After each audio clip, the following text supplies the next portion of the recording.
Assalamualaikum warahmatullahi wabarakatuh. Masih bersama saya di channel MCRT Racing Tunit, channel yang membahas seputaran perbaikan sepeda motor dan sepeda motor. Baik kawan-kawan semuanya, tidak ada henti-hentinya menjadi mekanik pemula seperti saya untuk mencari inspirasi-inspirasi agar seputaran kendaraan sepeda motor yang kita utak-atik itu senantiasa bakal menjadi lebih kencang, senantiasa bakal menjadi lebih bagus dan hasilnya lebih memuaskan.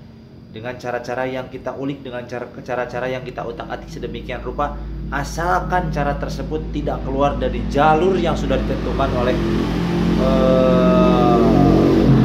peraturan-peraturan yang hak paten yang ada, yang sudah ditentukan oleh para suhu-suhu kita. Makanya saya sebagai mekanik pemula terus berkarya, terus mau mencoba dan terus mau berusaha. Oke? Dan cara yang sekarang ini saya hasil dari pengalaman percobaan yang sudah saya lakukan, dan kebetulan ada kawan-kawan yang bertanya arah dari karburator. Jadi menuju ke manakah arah karburator yang bagus, ke sebelah manakah arah karburator yang bagus, menghadap ke manakah arah karburator yang bagus agar motornya menjadi lebih kencang. Baik, di sini akan saya mulai mencoba menjelaskannya agar kawan-kawan yang bertanya kemarin menjadi lebih paham dan sedikit lebih mengerti. Gak perlu banyak orang yang bertanya, satu orang pun yang bertanya itu merupakan satu buah anugerah bagi saya untuk mencoba saya jelaskan. Oke, untuk satu orang yang kemarin bertanya kepada saya, silahkan simak videonya, mudah-mudahan kau terpuaskan. Oke, saksikan terus videonya. Kawan-kawan, sekarang kita lanjutkan. Anggap saja ini mesin adalah mesin yang sudah jadi. Jadi ini akan menjadi sebuah alat peraga saja. Dan untuk video ini dikhususkan untuk kawan-kawan yang suka mengotak-atik motornya, yang suka merubah motornya. Karena dalam penjelasan hal ini adalah menjelaskan ke arah mana moncong karburator bagusnya, ke arah mana arah moncong karburator menghadap, itu yang akan dibahas. Dan untuk motor standar yang masih memiliki filter udara yang masih terpasang dan karburatornya masih terpasang dengan betul di moncong di filter tersebut, tidak usah Anda mau mendengarkan video ini, tidak usah Anda mau menyimak video ini, silahkan lewati saja. Tetapi kalau Anda suka, kalau Anda niat untuk mengutak-atik motor, silahkan Anda simak videonya. Oke? Dan di sini saya mulai menjelaskan. Untuk motor standar pun, memang untuk motor standar pun dalam meningkatkan performa sepeda motor, untuk mencari pencampuran yang bagus, untuk mencari pencampuran yang bagus antara bahan bakar dengan udara adalah dengan mencopot filter udara, dengan mengeluarkan filter udara, dengan mencopot filter udara dari moncong karburator tersebut. Dan itu sangat jelas sekali dan sangat ilahar sekali sudah saya lakukan dan sudah saya buktikan itu. Meskipun pihak-pihak dari insinyur yang sudah membuat motor sudah membuat motor seperti itu dan seperti demikian, tetapi saya beranggapan, menurut pengalaman saya setelah saya lakukan tes, bahwa benar bahwa kalau kita mencopot filter udara dari karburator yang terpasang itu sangat bagus hasilnya untuk performa sepeda motor. Nah, di sini yang menjadi kendala dan permasalahan, haruskah kita merubah arah dari moncong karburator tersebut? Yang pertama, apabila kita mempertahankan, anggap saja ini sebagai ini ya. Nah, ini kita pasangkan di sini, anggap saja ini sebagai alat peraga. Sebentar. Nah, misal ini terpasang seperti ini kawan-kawan. Nah, apabila kita mempertahankan karburator yang menghadap ke depan seperti ini, seperti originalnya seperti ini, menghadap ke sini, menghadap ke depan, itu bisa saja dilakukan, itu bisa saja terjadi.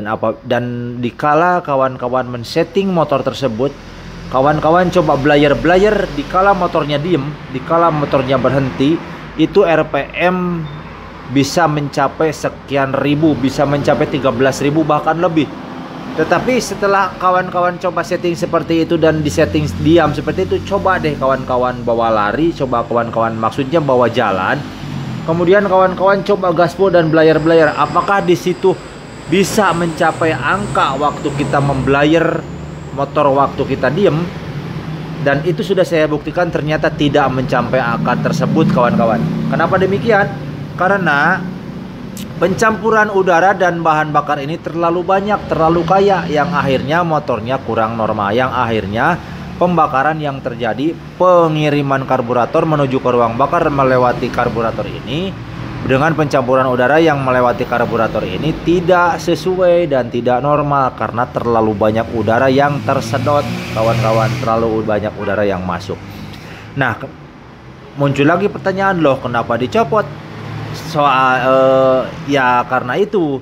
Kenapa kita mencopot? Karena mau mencari performa. Karena sebelum kita copot, performa waktu kita belayar waktu motor diem, itu RPM yang kita capai itu bisa di bawah 13.000, bahkan di bawah 12.000. Di bawah 12.000 RPM. Tapi pas kita copot, itu bisa di atas 12.000, bahkan di atas 13.000 RPM. Nah sekarang mengatasinya bagaimana agar supaya RPM bisa tinggi dengan karburator yang terbuka filter udaranya. Nah, dengan cara menggeser arah. Jadi menggeser arah karburator itu ada beberapa cara, dan ada hal yang harus diperhatikan. Ini tidak bisa atau tidak boleh kawan-kawan sembarangan untuk menggesernya. Jangan mentang-mentang karburatornya enak ke kanan kita nongolkan ke kanan, atau dengan mentang-mentang karburatornya nongolnya bagus ke kiri kita nongolkan ke kiri. Tidak seperti itu kawan-kawan. Coba kawan-kawan ingat, kalau kita berusaha atau mau karburator nongolnya ke sebelah kanan, kawan-kawan harus ada hal yang harus diperhatikan. Memang tidak haram kita membelokkan karburator itu berbalik ke sebelah kanan, tetapi di sini ada yang harus diperhatikan, yang harus dilindungi kawan-kawan. Apa itu? Jadi biasanya di karburator itu ada pembuangan bensin. Nah di sini, dan untuk mengarah ke sebelah kanan seperti ini sangat riskan sekali dengan adanya kabel busi di bawah karburator sini. Di sini ada kabel busi, di sini ada kabel setrum. Nah apabila terjadi kebocoran yang terjadi dari karburator ini, itu bisa saja menjadikan kebakaran kawan-kawan. Itu sangat berbahaya sekali, dan saya bilang seperti itu karena saya pernah mengalaminya kawan-kawan. Seperti itu ya. Jadi kawan-kawan harus mempersiapkan perlindungan. Bisa dikasih kabel atau dikasih selang, dan selangnya dijauhkan, tapi dengan catatan harus benar-benar safety ya. Selangnya dijauhkan dari posisi kabel coil yang ada di sebelah kanan ini. Boleh-boleh saja kawan-kawan menghadapkan ke sini. Nah seperti itu ya, dengan catatan seperti itu. Kemudian apabila kawan-kawan mau menghadapkannya sebelah kiri, boleh-boleh saja kawan-kawan pun menghadapkan ke sebelah kiri, boleh ya.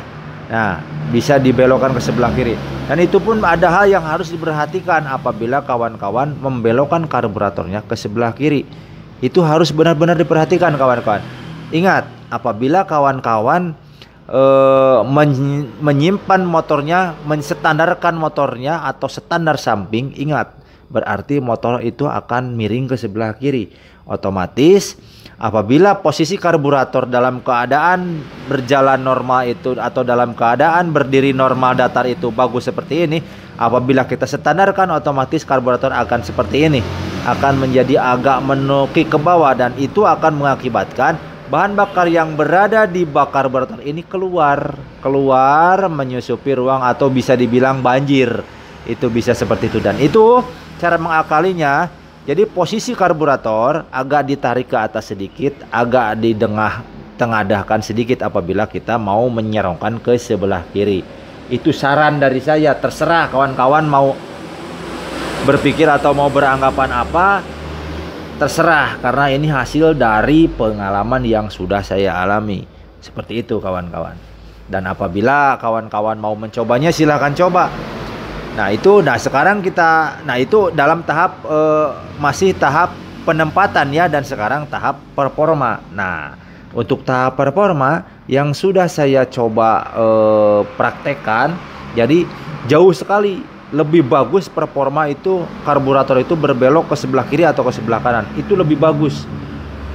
Seperti itu kawan-kawan. Jadi percampuran udara dan bahan bakar itu lebih stabil karena tidak ada pertama tidak ada debu yang terbawa dengan udara yang masuk ke karburator kemudian bercampur dengan bahan bakar. Kan kalau misalkan karburatornya berhadapan ke depan ke sini, menghadap ke depan, bisa-bisa saja udara yang masuk itu membawa debu atau kotoran yang alhasil masuk tercampur ke bahan bakar dan masuk ke ruang bakar. Itu hasilnya kurang bagus. Dan nanti pencampuran udaranya malah percampuran bensin dan udaranya malah kurang bagus, kurang mantap. Nah, jadi arah yang menurut saya bagus itu bisa ke kanan dengan tadi kata saya itu yang harus diperhatikan, atau bisa pun ke kiri. Itu dengan sesuatu yang harus diperhatikan pula. Oke kawan-kawan, tetapi ingat di sini apabila tidak memungkinkan untuk kita belokkan ke kiri ataupun ke kanan, bisa untuk menghadap ke depan juga bisa, dengan catatan di depan karburator dengan jarak kurang lebih 10 cm harus membuat tameng penghalang. Bisa dibuatkan dari plat besi atau apa yang menghalangi arah langsung menujunya udara ke moncong karburator ini. Jadi tidak boleh langsung udara itu langsung menyemprot ke moncong karburator ini. Jadi di sini ada plat besi yang dibikin, dan itu sepersekian senti, itu kurang lebih 10 cm jaraknya. Kenapa saya bilang 10 cm jaraknya? Dari pengalaman saya, kalau terlalu dekat itu akan ngecup, kawan-kawan. Itu akan membuat karburator tersebut kayak tercup gitu. Bisa nambah berbet apabila kita gaspol di putaran atas. Seperti itu kawan-kawan. Nah, jadi itulah trik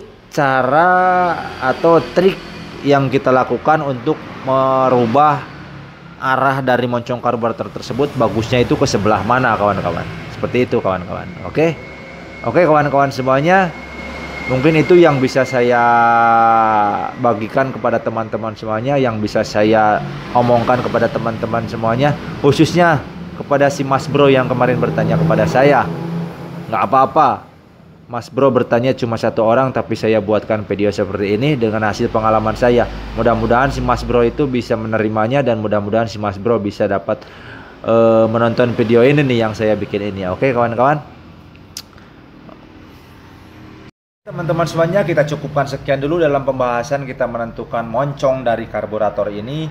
Kita cukupkan sampai di sini dulu. Mudah-mudahan dapat bermanfaat, mudah-mudahan dapat berguna dengan apa yang pernah saya alami. Terserah kawan-kawan mau mengikuti apa enggak, karena ini adalah hasil dari pengalaman yang sudah saya coba. Oke, terima kasih. Yang penting tetap gaspol atau gaskeun.